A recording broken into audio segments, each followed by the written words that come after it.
Okay, இந்த மாதிரி இருக்கிற நம்ம ஸ்டூடியோவை இப்படி நெக்ஸ்ட் இப்படி அப்புறம் நெக்ஸ்ட் அண்ட் இது கூட அண்ட் ஃபைனலாக டிஷ். ஸோ இந்த மாதிரி நம்ம ஸ்டூடியோ செட்டப்பை எப்படி நம்ம கொஞ்சம் கொஞ்சமாக பில்டப் பண்ணி ஒரு ப்ரொஃபஷனலாக ஓரளவுக்கு கொண்டு வரது அப்படின்னு சொல்லி தான் நம்ம இந்த வீடியோவில் பார்க்க போகிறோம். ஸோ இந்த வீடியோவை நீங்கள் கடைசி வரைக்கும் ஸ்கிப் பண்ணாமல் பாருங்கள். அப்போ தான் உங்களுக்கு ஒரு ஸ்டூடியோ செட்டப்புக்கான ஒரு சூப்பரான ஐடியா உங்களுக்கு கிடைக்கும்.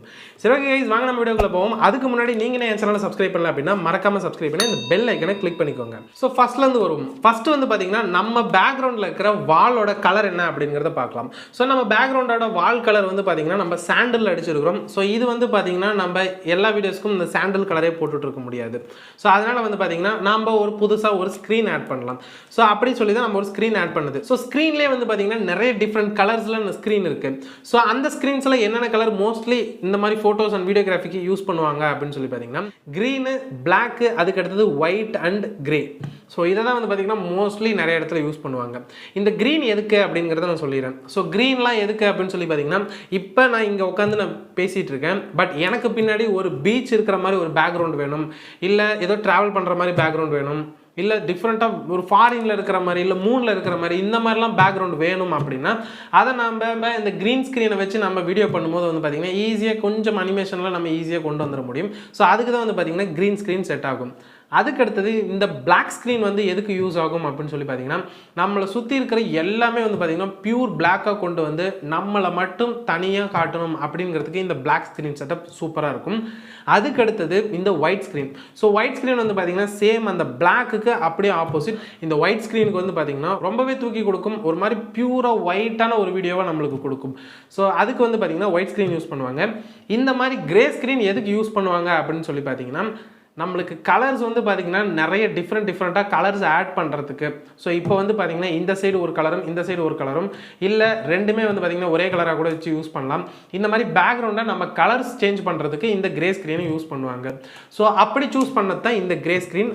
நம்ம வந்து பார்த்திங்கன்னா மோஸ்ட்லி அன்பாக்சிங் பண்ணுறோம். ஸோ அன்பாக்சிங் பண்ணுறப்ப அந்த ப்ராடக்டோட கலருக்கு இந்த கொஞ்சம் மேட்ச் பண்ணலாம் அப்படின்ட்டு, இல்லைன்னா ஒரு டிஃப்ரெண்ட்டான இப்போ என் ஷர்ட் என்ன கலரோ அதுக்கு ஆப்போசிட் கலர், இல்லை அந்த ஷர்ட்டுக்கு மேட்சான கலர், இந்த மாதிரி கலர்ஸை மட்டும் நம்ம சேஞ்ச் பண்ணலாம் அப்படின்னு ஐடியா பண்ணி தான் இந்த கிரே ஸ்க்ரீன் செட்டப் நம்ம ஸ்டுடியோக்கு நம்ம போட்டது. ஓகே, இப்போ நம்ம கிரே ஸ்க்ரீன் போட்டாச்சு. நெக்ஸ்ட் இந்த கிரே ஸ்க்ரீனுக்கு வந்து பார்த்தீங்கன்னா நம்ம ஒரு சும்மா ஒரு கயிறு கட்டி தொங்க விட்டுறலாமா அப்படின்னு சொல்லி பார்த்தீங்கன்னா, தொங்க விடலாம், அவ்வளோ பெரிய பிரச்சனை இருக்காது. பட் என்ன அப்படின்னு சொல்லி பார்த்தீங்கன்னா, நம்ம கயிறு கட்டி தொங்க விடும்போது கொஞ்சம் அங்கங்கே ஸ்க்ரீனில் வந்து பார்த்திங்கன்னா ஸ்ட்ரிங்கேஜ் இருக்கும், ஸ்க்ரீன் வந்து பார்த்திங்கன்னா கொஞ்சம் மூவ் ஆகிட்டே இருக்கும். ஸோ அந்த ப்ராப்ளம்ஸ்லாம் வரும்.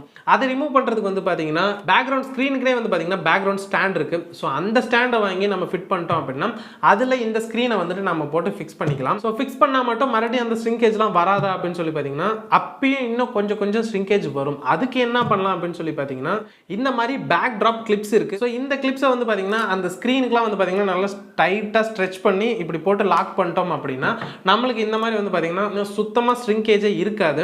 ஸோ பிளைனாக இருக்கும். ஸோ என்னடா திடீர்னு இந்த மாதிரி லைட் இருக்குது அப்படின்னு சொல்லி பார்க்காதீங்க. ஸோ இது வந்து பார்த்தீங்கன்னா மோஸ்ட்லி நம்ம கிரே ஸ்க்ரீன் போட்டு நம்மளுக்கு முன்னாடி வந்து பார்த்தீங்கன்னா ரெண்டு எல்இடி டியூப் லைட்ஸ் இருக்குது. ஸோ சைடில் இந்த பக்கம் ஒரு எல்இடி டியூப் லைட்ஸ் இருக்குது. ஸோ இந்த மாதிரி வந்து பார்த்தீங்கன்னா 3 எல்இடி டியூப் லைட்ஸ் நம்ம போட்டிருக்கோம். ஸோ இப்போ எப்படி இருக்குது அப்படின்னு உங்களுக்கு காட்டுறதுக்காக தான் இப்படி நான் பண்ணியிருக்கேன். அதனால இருக்கிற அந்த எல்இடி டியூப் லைட்ஸ் எல்லாமே ஒவ்வொன்றா நம்ம ஆஃப் பண்ணிவிட்டு நம்ம வீடியோக்குன்னு நம்ம யூஸ் பண்ணுற அந்த கண்டினியூஸ் லைட்டை நம்ம ஆன் பண்ணுவோம். ஸோ அப்படி ஆன் பண்ணும்போது என்ன டிஃப்ரென்ஸ் இருக்குது அப்படின்னு சொல்லிட்டு நம்ம ஒவ்வொன்றா பார்ப்போம். ஸோ ஃபஸ்ட்டு வந்து பார்த்தீங்கன்னா நம்ம இந்த டியூப் லைட்டை ஆஃப் பண்ணுவோம். ஃப்ரண்ட்டில் இருக்கிற எல்இடி டியூப் லைட்ஸ் நம்ம ஃபுல்லாக ஆஃப் பண்ணியாச்சு. இப்போ சைடில் இருக்கிற அந்த ஒரு எல்இடி டியூப் லைட்ஸை ஆஃப் பண்ணுவோம். இப்போ நம்ம அந்த வீடியோக்கு யூஸ் பண்ணுற அந்த கண்டினியூஸ் லைட்டை நம்ம ஆன் பண்ணுவோம். ஸோ இப்போ வந்து பார்த்தீங்கன்னா நம்ம அந்த லைட்ஸ் ஆன் பண்ணியாச்சு. என்ன லைட் அப்படின்னு சொல்லி பார்த்தீங்கன்னா கோடெக்ஸோட SL100D அப்படிங்கிற ஒரு லைட் தான். ஸோ அந்த லைட்டை நம்ம இப்போ ஆன் பண்ணியாச்சு. இப்போ அதை ஆன் பண்ணோன்னே வந்து பார்த்தீங்கன்னா உங்களுக்கு ஒரு ஹார்ஷான ஒரு லைட் கிடைக்கும். அதாவது ஃபேஸில் வந்து பார்த்தீங்கன்னா ஒரு மாதிரி லைட்டிங் வந்து ரொம்ப இதாக இருக்கும். அதுக்கப்புறம் இந்த கீழெல்லாம் வந்து பார்த்தீங்கன்னா ஷேடோஸ் பாருங்கள், இந்த டேபிள்லாம் ரொம்ப ஷேடோ அதிகமாக தெரியுது. பேக்ட்ராப் ஸ்க்ரீன்லேயே வந்து பார்த்தீங்கன்னா உங்களுக்கு ஷேடோ ரொம்ப ஹார்ஷாக இருக்கும். ஸோ இந்த மாதிரி வந்து பார்த்தீங்கன்னா ஷேடோஸ் வந்து உங்களுக்கு ரொம்ப ஹார்ஷாக விழுகும். அது மட்டும் இல்லாமல் லைட்டாக ஒரு மாதிரி கண்ணு கூசுகிற மாதிரி. ஸோ இதனால் வந்து பார்த்திங்கன்னா நம்ம அந்த லைட்டுக்கு ஒரு டிஃப்யூசர் ஆட் பண்ணணும். ஸோ அதுக்கு என்ன டிஃப்யூசர் ஆட் பண்ணலாம் அப்படின்னு சொல்லி பார்த்தீங்கன்னா சாஃப்ட் பாக்ஸ் கூட வாங்கி போடலாம். ஸோ சாஃப்ட் பாக்ஸ்லாம் வந்து பார்த்திங்கன்னா ப்ரைஸ் கொஞ்சம் அதிகமாக இழுத்துரும், ஒரு 4000 5000 அந்த ரேஞ்சுக்கு இழுத்துரும். ஸோ அதுக்கு நம்ம ரொம்ப கம்மியாக 350 ரூபாய்க்கு வந்து பார்த்திங்கன்னா நம்ம லைட்டுக்கு யூஸ் பண்ணுற அம்பர்லா இருக்கும், அந்த அம்பர்லா வாங்கி நம்ம போட்டுக்கலாம். நம்ம அந்த அம்பர்லா ஆட் பண்ணிவிட்டு நம்ம ஷேடோஸ் வந்து எந்த அளவுக்கு இருக்குது அப்படின்னு சொல்லி நம்ம பார்க்கலாம். ஓகே, இப்போ வந்து பார்த்தீங்கன்னா நம்ம அந்த டிஃப்யூசர் ஆட் பண்ணியாச்சு. ஸோ இப்போ வந்துட்டு பார்த்தீங்கன்னா என்னோட ஷேடோ எந்த அளவுக்கு விழுகுது அப்படிங்கிறத நீங்களே பாருங்கள். இது வந்து பார்த்தீங்கன்னா ரொம்ப பெரிய காஸ்ட்லாம் போட்டு எக்ஸ்பென்சிவ்லாம் நான் அந்த டிஃப்யூசர் வாங்கல. இந்த டிஃப்யூசர் வந்து பார்த்தீங்கன்னா வெறும் 350 ரூபாயில் அந்த ரேஞ்சில் தான் நம்ம போட்டது. ஸோ அதுக்கே வந்து பார்த்தீங்கன்னா நம்மளுக்கு டேபிளுக்கு கீழே இந்த பேக் ட்ராப்பில் இருக்கிற அந்த ஷேடோஸ்லாம் வந்து பார்த்தீங்கன்னா ஓரளவுக்கு ஃபுல்லாகவே எல்லாம் கம்மி பண்ணிடுச்சு. பட் இருந்தாலும் ஃபுல்லாகவே கம்மி பண்ணுச்சு அப்படின்னு சொல்ல முடியாது.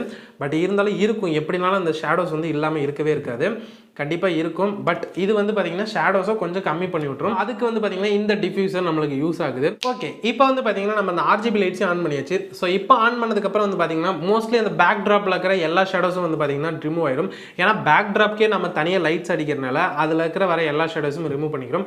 இன்னும் அந்த டேபிளில் மட்டும்தான் உங்களுக்கு அந்த ஷேடோஸ் இருக்கும். இப்போ வந்து பார்த்தீங்கன்னா ஸ்டூடியோ செட்டப் ஓரளவுக்கு ஃபுல்லாகவே எல்லாம் முடிஞ்சிருச்சு. ஸோ இந்த வீடியோவில் வந்து பார்த்தீங்கன்னா நான் ஒவ்வொரு ப்ராடக்ட்டும் வந்து பார்த்தீங்கன்னா எதையுமே நான் காட்டியிருக்க மாட்டேன். ஏன்னா இதை பற்றி நான் எல்லாமே தனித்தனியாக வந்து பார்த்தீங்கன்னா எல்லாத்தையும் நான் வீடியோ பண்ணிட்டேன். ஸோ அந்த வீடியோவோட லிங்க்ஸ் எல்லாமே வந்து பார்த்தீங்கன்னா நான் கீழே டிஸ்கிரிப்ஷனில் கொடுக்குறேன். அதே போல் அந்த ப்ராடக்ட்ஸோட லிங்க்ஸ் எல்லாமே வந்து பார்த்தீங்கன்னா நான் கீழே டிஸ்கிரிப்ஷனில் கொடுக்குறேன். ஸோ இந்த வீடியோவில் வந்து பார்த்தீங்கன்னா எது ரொம்பவே இருக்கிறதுலே காஸ்ட்லி அப்படின்னு சொல்லி பார்த்தீங்கன்னா அந்த லைட் மட்டும்தான். அந்த லைட் மட்டும்தான் வந்து பார்த்தீங்கன்னா ஒரு 12500 வரும். மற்ற எல்லாமே வந்து பார்த்தீங்கன்னா 200 300 அந்த ரேஞ்சில் தான் இருக்கும். அதனால வந்து பார்த்தீங்கன்னா இந்த லைட்டுக்கு மட்டும் கொஞ்சம் முடிஞ்ச அளவுக்கு நம்ம ஸ்பெண்ட் பண்ணிட்டோம் அப்படின்னா மற்றதெல்லாம் ஈஸியாக நம்ம ஸ்டூடியோ செட்டப் பண்ணிக்கலாம். அவ்வளோதான் கைஸ் இந்த வீடியோவில் வந்து பார்த்தீங்கன்னா ரொம்ப டீட்டெயிலாக நான் சொல்லலை, சும்மா சிம்பிளாக என்னென்ன நம்ம யூஸ் பண்ணியிருக்கோம், அது எப்படிலாம் யூஸ் பண்ணியிருக்கோம் அப்படின்னு மட்டும் தான் சொல்லியிருக்கேன். இன்னும் ப்ரொஃபஷனலாக டெக்னிக்கலாக சொல்லணும்னா சொல்லலாம். ஏதாவது லைட்ஸ்லாம் வந்து பார்த்தீங்கன்னா நம்மளுக்கு நேராக 45 டிகிரியில் வரணும். ஸோ 45 டிகிரிலேருந்து நம்ம லைட் அடிக்கணும், டீட்டெயிலாக சொல்லலாம். பட் அப்படிலாம் சொல்லணும் அப்படின்னா கொஞ்சம் குழப்பிக்கும். என்னென்ன நம்ம இந்த வீடியோஸ்க்கு யூஸ் பண்ணியிருக்கோம் அப்படிங்கிறது மட்டும் தான் நம்ம இந்த வீடியோ. ஸோ இந்த வீடியோ உங்களுக்கு பிடிச்சிருந்துச்சு அப்படின்னா லைக் பண்ணுங்கள். உங்கள் ஃப்ரெண்ட்ஸ் யாராவது இந்த மாதிரி புதுசாக யூடியூப் சேனல் பண்ணுறாங்க அப்படின்னா அவங்களுக்கு இந்த வீடியோஸ்லாம் நீங்கள் ஷேர் பண்ணி விடுங்க. ஸோ அவங்களுக்குலாம் இது வந்து பார்த்தீங்கன்னா ரொம்பவே யூஸ்ஃபுல்லாக இருக்கும். அது மட்டும் இல்லாமல் இந்த வீடியோவில் வேறு ஏதாவது டவுட்ஸ் இருந்துச்சு அப்படின்னா கமெண்ட் செக்ஷனில் கண்டிப்பாக கமெண்ட் பண்ணுங்கள். நான் ரிப்ளை பண்ணுவேன். டிடிக்கு சப்ஸ்கிரைப் பண்ணணும்னு தோணுச்சுன்னா மறக்காமல் சப்ஸ்கிரைப் பண்ணி உங்கள் சப்போர்ட்டை நீங்கள் தெரிவிங்க. சரி, ஓகே கைஸ், பாய்.